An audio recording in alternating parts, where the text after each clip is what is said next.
Hello, everybody, and welcome back to TarHeelIllustrated.com, or, of course, if you are watching, on our rapidly growing YouTube channel on the race for 11,000 subscribers now, and we're not too far from getting there, which is awesome. I'm THI staff writer Jacob Turner, and joining me from the Caesars Superdome once again in New Orleans, Louisiana, our very own publisher, Andrew Jones, who – did you sleep last night, AJ? A little bit. I had to ask. I had to throw it out there. I mean, we joked on the podcast you wouldn't get to sleep. I asked you the over-under. I think you actually said 3 hours. Mm-hmm. So that was my guess, yeah. It was in that range, yeah. Well, that's about what it's not. I was going to say that's solid, but it's just really not. I lost an hour when I left the arena and had to get back to the hotel, so that kicked things back. But I think I posted my last thing at 6:45. I actually wanted to write another article.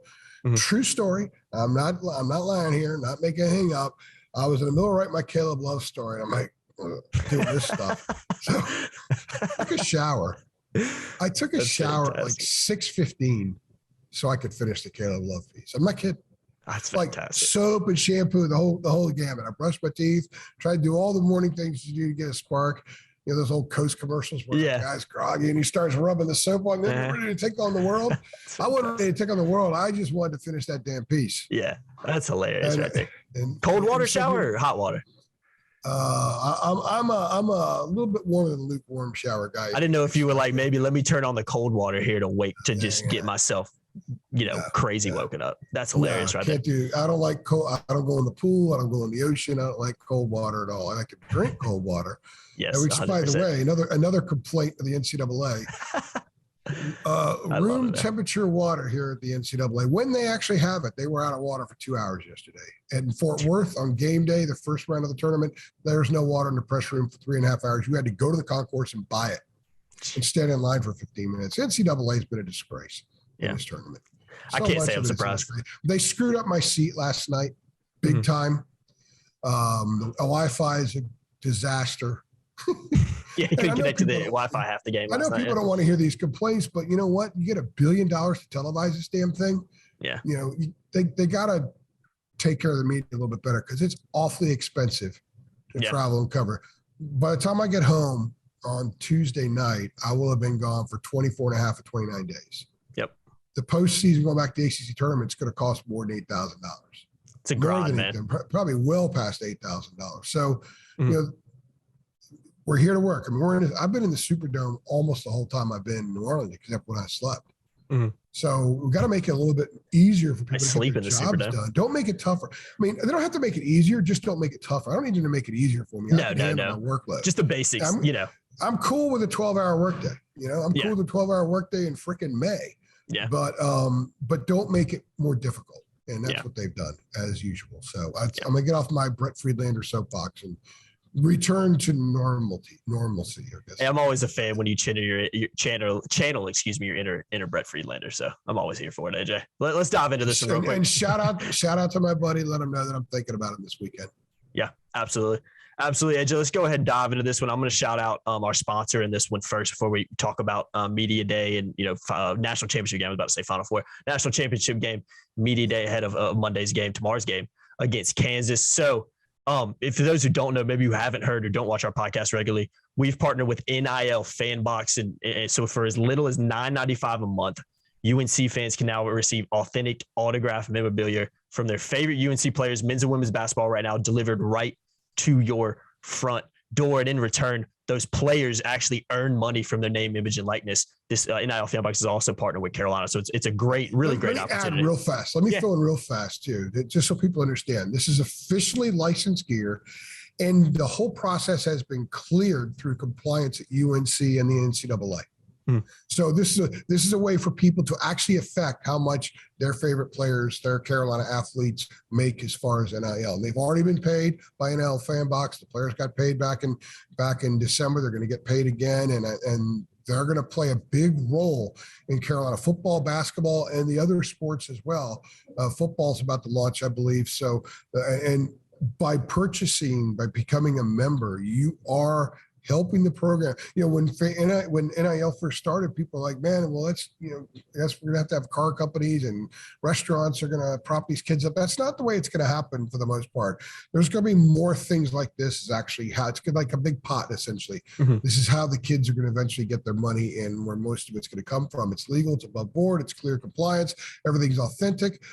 We have you can actually search on our YouTube channel. We have a video of the kids signing a bunch of stuff back in December. So this is you connecting with the program, and the stuff that you get is authentic, it's officially licensed, and has clear compliance. And even better, it gets delivered right to your front door. It doesn't get any better than that, right? And guys, just to throw a little icing on top of the cake as well, use the promo code HEELS22 to save 10% on your Tar Heel FanBox membership. So that's going to lock you in to a Tar Heel FanBox. You can order that at nilfanbox.com/North Carolina. Again, use that promo code HEELS22 to save. Link in the description below for all that information. All right, AJ, let's talk a little media day. Now that we're up we got all our preliminary stuff out of the way, which is always good. You obviously were there. You were obviously there for Carolina's press conference. Hubert Davis, Caleb Love, and RJ Davis also had the breakout interviews with the starters as well. So let's just hit on that. We're not going to go too long in this podcast because, obviously we've got another look ahead podcast to do. We'll be doing separately for the Kansas game here in a little bit. So what are your kind of initial takeaways and maybe some insights and observations you can give us from what you saw during the breakout interviews and in the main press conference? Same thing, same vibe, same tone I got in Fort Worth, in Philadelphia, Thursday and Friday, and now today. I think this team is kind of taking their own shape, their form, and they're not deviating from it. And that's how they're going to march in tomorrow night. And I think it's the right way to go because it's an unflappable form. It's a form that they know someone's going to have a big night, and if having a big night, he's not bothered by it. They're going to find ways to do things to help each other win because they are as connected mentally right now as you could possibly be. They're connected with respect to the mission at hand as you could possibly be. And of course, it's easy to say a team's that way going to a national title game. They were that way before Marquette. So really, it started this level of connectivity, this level of expected performance started before Duke, and it's why it happened at Duke. And then they took care of UVA. I still think the Virginia Tech game in Brooklyn was sort of a mulligan, if you will. I think they knew that they had done what they needed to do. They wanted to get to this tournament. And they're not uncommon in that. That's not an excuse at all. It happens a lot. All three of Roy's national championship teams at Carolina, none of them played in the ACC title game. So ACC tournament title game. So there is something to say about that. As far as this group, they're saying the right things. I think it helps him in a little bit that Brady Manick has played Kansas a lot in his career when he was in Oklahoma. I asked Brady about the vibe of Kansas and sort of every really good programs have a DNA. Tom Izzo's Michigan State has a DNA. Duke has had a DNA under K. Carolina had one under Roy. Well, Kansas has one under Bill Self. And asked him about that. So I think that's something maybe you can't totally get watching film. He's able to impart that wisdom onto his teammates. It's a little small thing. Once they start playing basketball, it's basketball. But I do think that this club is in the right frame of mind. They celebrated until they fell asleep. They got up this morning, new mission, next thing in front. They're climbing Mount Everest. And one of my good buddies, Brian Hendrickson, who I got to know at the Women's Star News and later covered the NBA, worked in the NCAA office and stuff like that. He's a big mountain climber. He's a guy that climbs all those mountains out in Washington and stuff like that. And he used to tell me about the process is that, sometimes it takes more than a day to get to the summit.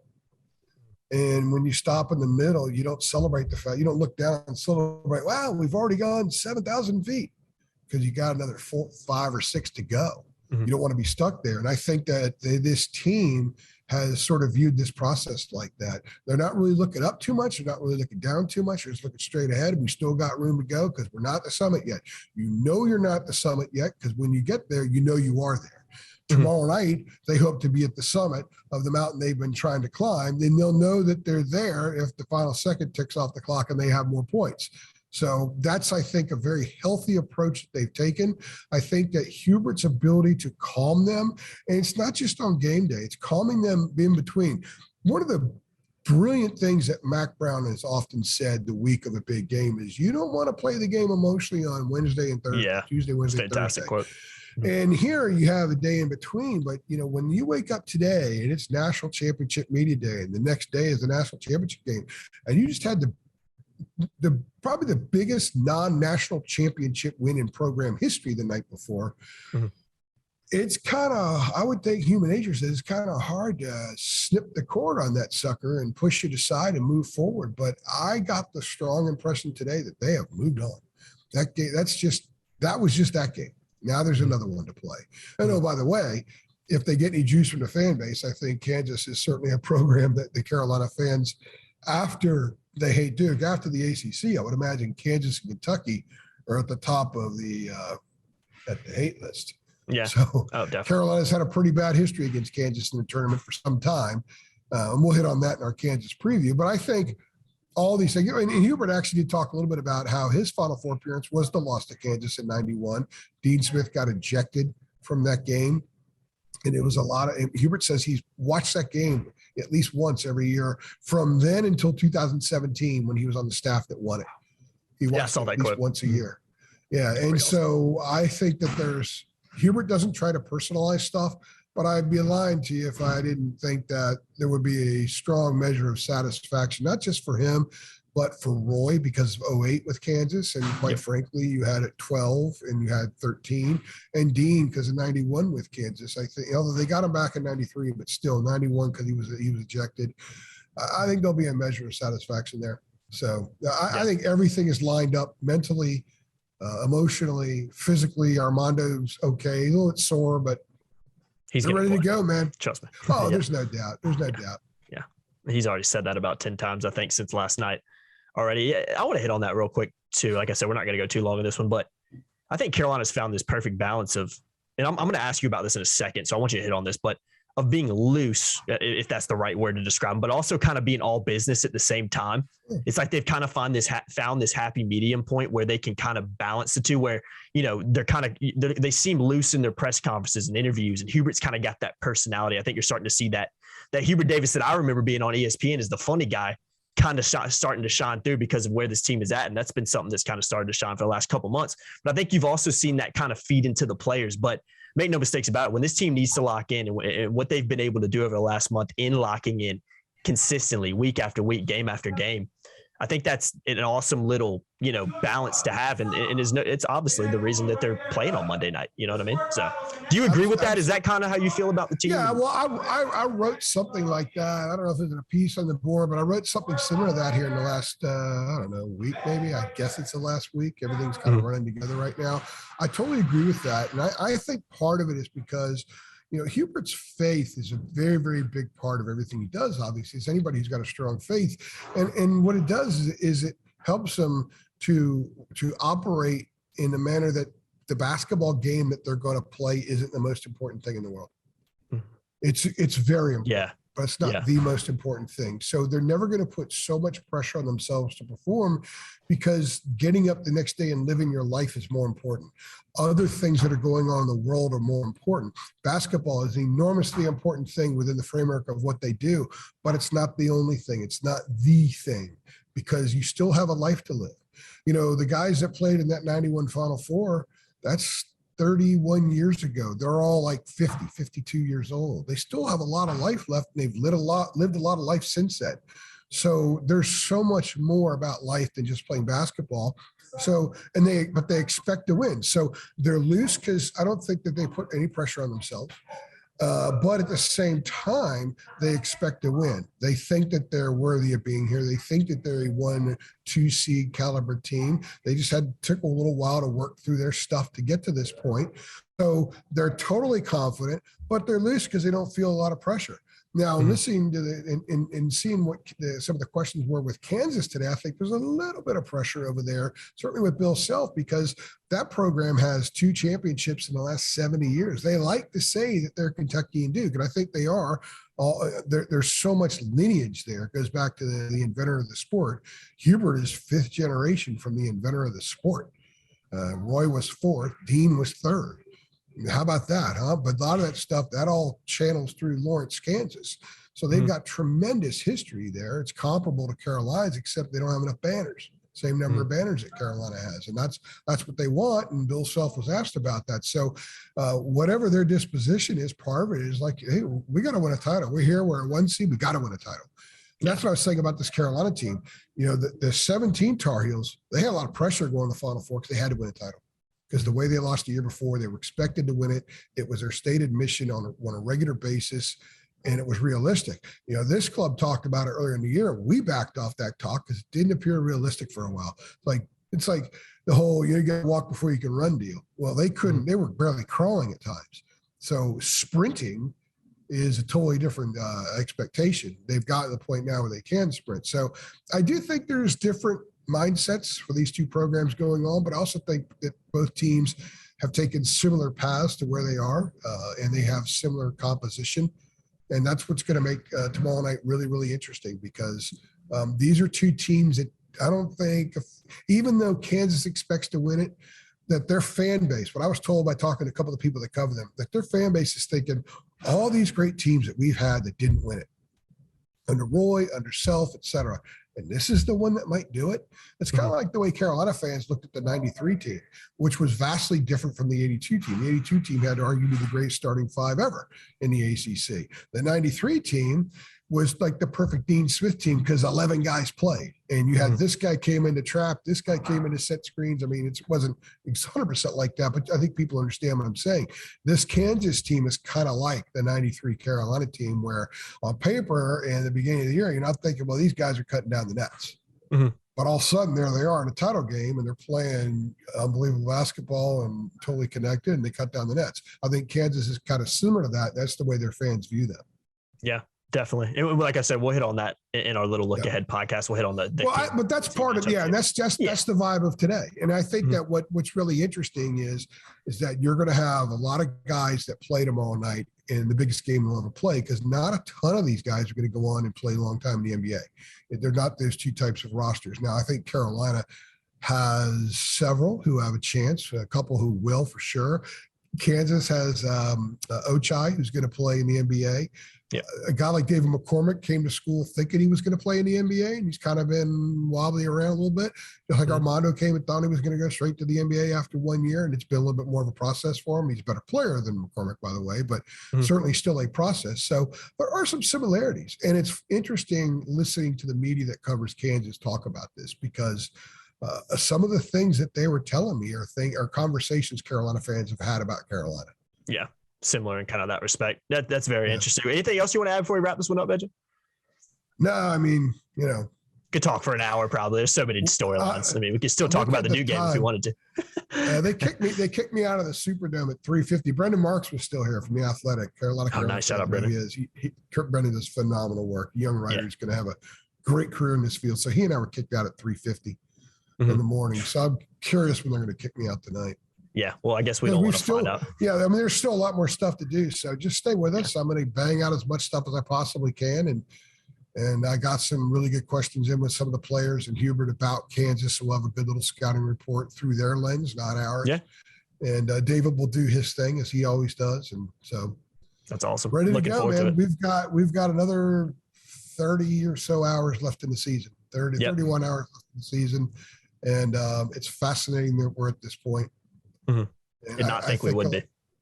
I keep thinking about Brady's question last night after I finished interviewing him. And I just what a magnificent little bit of interaction right there, because I think it offers a lot of insight.